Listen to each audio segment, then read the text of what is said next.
Doctor Fauci ने रवा साल के आखिर तक कोरोना वैक्सीन की तैयारी की नवीद सुना दी।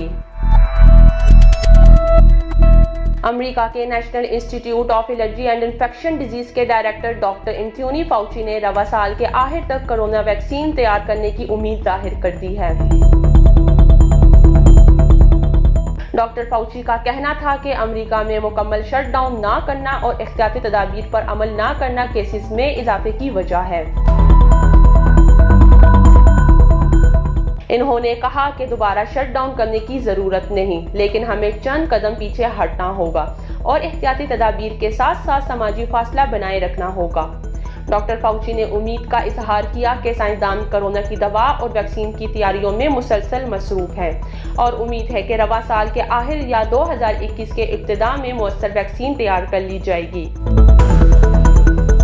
नौशीन, sportstory.news।